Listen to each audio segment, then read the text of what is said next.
Good morning, everybody. Welcome back to my channel, Gardening with One Knee in Zone 5B. My name is Janelle, and I'm here to maybe take the intimidation out of gardening, maybe getting you motivated to start some seedlings of your own to kind of help propel you onto a path of food independence. Today's video is going to be my greenhouse update. I don't have a regular greenhouse. A couple reasons. My village has some pretty strict ordinances. And then also too, most people start their seeds in March and April, and we can still get some pretty big snowstorms.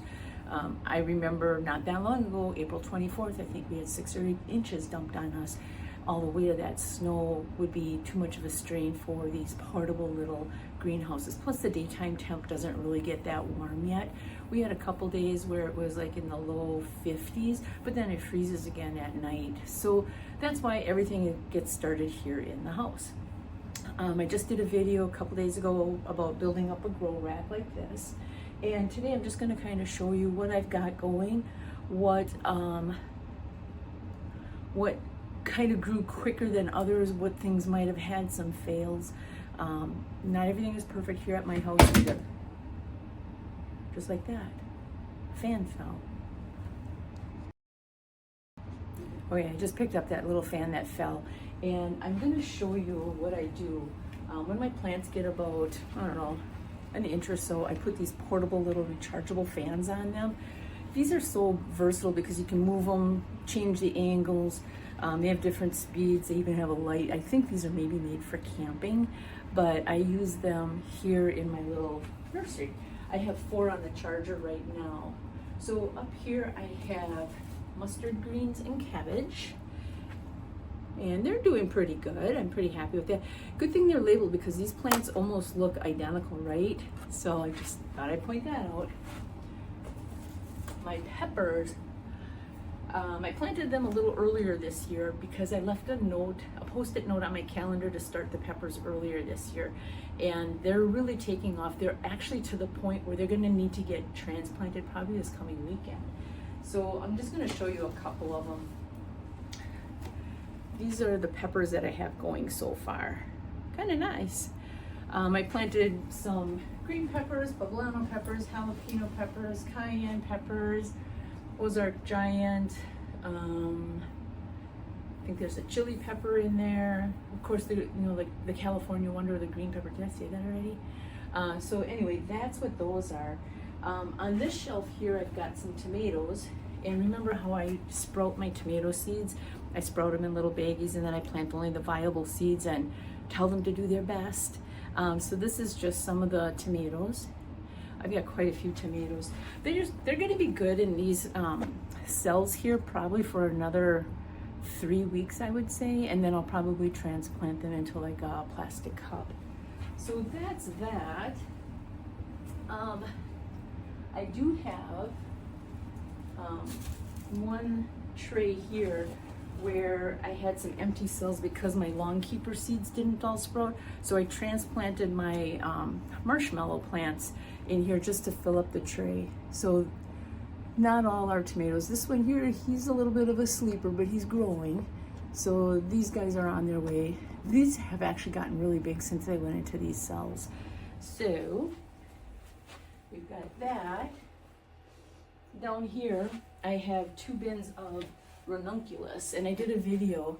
I planted these March 19th, and this morning I counted, and there are 16 that sprouted. So a little better than half. I'm sure the rest are coming along, but I just keep them in these tubs because then if I water, then if any water comes out of the bottom, it just captures it in the tub. I like to put perennials or bare roots or bulbs into a larger pot. These overall, I would say they're like a 4-inch pot, and I'll show you one here. Here's one that's actually really easy to see. This is a ranunculus that has sprouted on its way.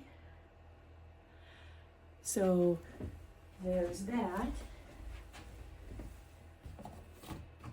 This grow rack here, this is all tomatoes again. I've got these grow lights set up for running for 12 hours. Now this fan here, these fans are about 5 years old, and I charged these 3 overnight, and this one died already. Yeah, okay, this is the one that fell, but there's always been one that's been dying shortly after I put it out, and I really think that the battery is tired, so I'm probably going to get rid of this one. I have 4 more on a charger in there, and eventually, probably in a week, I'm going to be bringing at least one oscillating fan down, plugging that in so that it's always blowing and sweeping. And that kind of strengthens the stems because they're always going to have that breeze. And then also to all that fresh air that's moving around, it's going to prevent any kind of fungus from growing on the soil. So we have that. And then I'm going to turn you around a little bit here. So this here is the rack that I built up the other night with you guys. I just put some adhesive with some grow lights on here. They're all on a timer. These are also set for 12 hours. This is a newer grow light that I ordered in this spring because I wanted more of the clamp ones. I have 1 more down there, and I have 2 more stand grow lights that are still in the box, but I anticipate I'm going to be using them. But anyway, these really don't really have the nice white light. I'm okay with that. A grow light is a grow light is a grow light. If these guys had no light, they would either not germinate or sprout, or if they would sprout, then they would struggle with reaching to the light here in the front living room window. But anyway, these I just kind of seeded the other day, so not much is growing. I see that there is linaria sprouting in here, in that middle row. Da, da, da, da. So I should be seeing other things. Now, because they sprouted, I'm going to crack this one open a little bit because I want them to get some fresh air because they've already sprouted, but I don't want all the soil to dry out. So that's a good example of that. There was a Clarkia that had sprouted on here, and then there was one dahlia, and I reseeded the other 5 spots this morning. I thought that was a really poor germination rate. I planted 6 seeds and 1 sprouted, and it's fairly big already. You know, it's got two leaves on it. It's nothing like the little linaria that I just showed you. So I was disappointed in those seeds. Those were brand new seeds. I expected a better germination rate. Gonna keep trying. All right, so now I'm gonna move you over closer to the front window. Here we go. All right, here we've got a little hodgepodge of this, that, the other thing. I have a lion's mane mushroom kit here that's just about ready for harvest. Lion's mane is one of those things that they say is good to help enhance memory, but I like to just pick them and shred them. That's the one right there, and then there's one right here. They taste like lobster, so if you saute them in a little butter, it tastes like lobster. It's kind of a nice little treat. Then that might actually exhaust this mushroom kit. The other thing I'm going to show you is my little dribble bottle, and how nice it is just to add water, and it's going to soak in a little bit. That way I'm not over watering. And then I also have a spray bottle, so I just give these guys a little spray in the morning, and then I put the lid back on to kind of hold in that humidity like that. On this table here, these are onions that I had to actually separate. They were out in the red solo cups and in the egg cartons, and they were not doing really well in the egg cartons, and they were starting to yellow in the solo cups. So I think that there was too much competition for space, so I kind of just transplanted them, and I put a little label on each one. These I might end up selling in my plant sale. I'm going to check with my sister to see if she wants to plant some first before I do that, of course. So those are some onions. This is really exciting for me. My neighbor gave me an artichoke plant. Artichokes take a long time to grow, and she starts them really early in the season here. And then hopefully we'll have artichokes at the end of summer. She came up with this really cool idea. So it says, so she's got holes in this one here, and then this one doesn't have holes, so it catches the water. She's a genius. That's why I always say surround yourself with like-minded people, because the things you learn are things that you might not read in a book or see online. I think I've learned a lot of things by watching YouTube videos. I read a lot of books, especially over winter. I usually buy 1 or 2 books and I read those over winter. But yeah, she comes up with some really great ideas. So this is an artichoke. I also have like my grow lights here. The other thing I wanted to show you is I did a video on bare root planting where I planted some bleeding hearts. Look, they're blooming. The baby plant is blooming. This is so special because I've grown them and they'll flower once they're outside. This one's really ahead of the game. So it's just like a little sign of spring here in my living room. I just thought that was really special and had to show that to you. So proud. Also in this tub is another bleeding heart, and it's just starting to sprout. This little tray here are 5 cucumbers that are sprouting. I planted China jade cucumbers and the bush cucumber. So these 3 here are bush, and this one just sprouted. This wasn't here last night when I went to bed. And then these are the China jade. These are the ones that get a little bit longer and produce the longer cucumber with very little to no seeds. So they kind of qualifies it as a burpless cucumber. Put that there. This is my rosemary plant, which I've been snipping off throughout the winter just for this, that, the other thing. About a week ago I made rosemary Parmesan crackers, so I use fresh rosemary for that. This is a plant that I planted from seed. I think this is its 3rd year, and I always overwinter it. It won't survive our winters here outside. I also bought a bare root blueberry plant because I have 3 outside right now.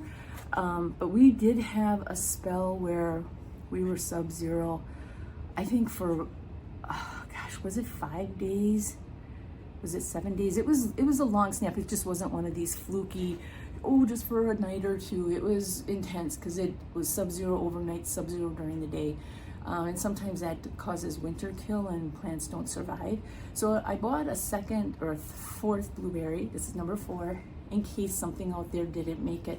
I was walking around out there. 2 look really, really good. The other one was small, but I'm thinking it's probably going to survive.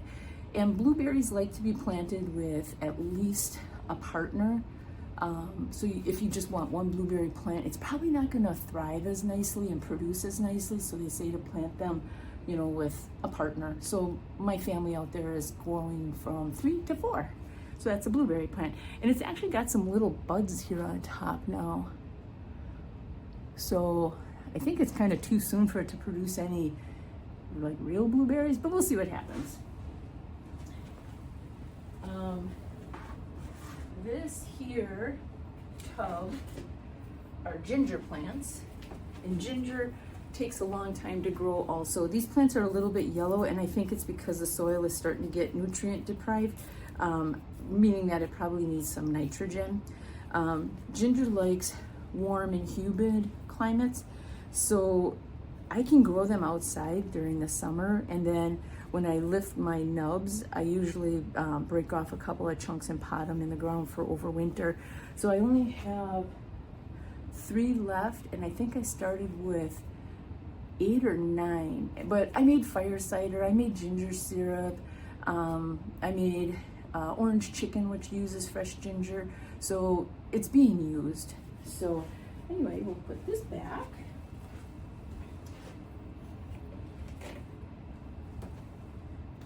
I've got a bunch of onions here. There's a whole 6 trays. These are doing pretty good too. There's a little bit of yellowing here, and I think it's because I missed like some fertilizing time. I try to fertilize every 10 days, and I might have spaced out and didn't get the fertilizer down for maybe like 2 weeks. So it kind of showed some signs. What I want to do this week is take these all into the kitchen and run the little shower over everything just to wash everything into the ground, because I've been bottom watering these, and these trays actually kind of are cool because then you can see roots. Oh, roots. So that's a good sign. So even though they might have a little bit of yellowing, the root systems are really good. So the other thing that's out here is a sweet potato.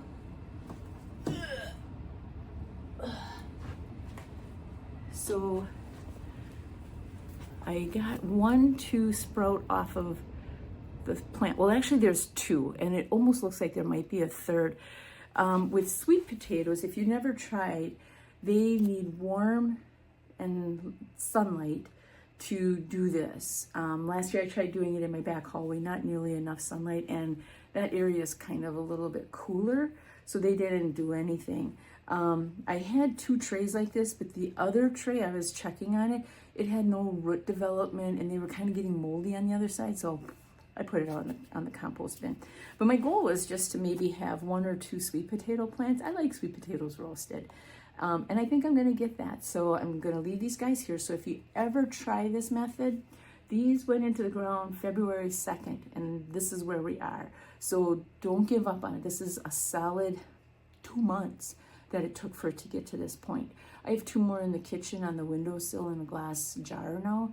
One of them has roots. The other one, just something that looks iffy, like it might be a root. So I'm not giving up. So I've got one more thing to show you here in my little growing area. Actually, I have two things that I want to show you. This here is a 36 count, and it's all seeded with tomatoes.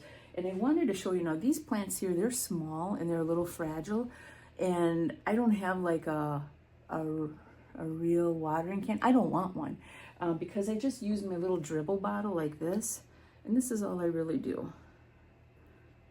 We just give them a little drink, because remember, these seeds are developing and they're fairly close to the surface yet.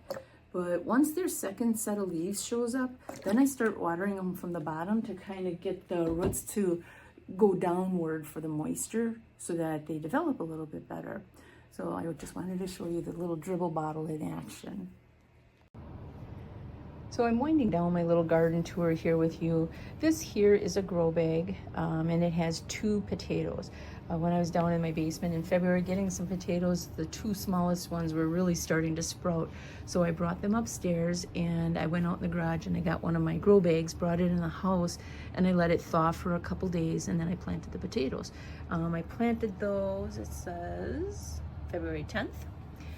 You can see there are some carrots in here. I'm not going to complain. So this bag was probably by carrots last year.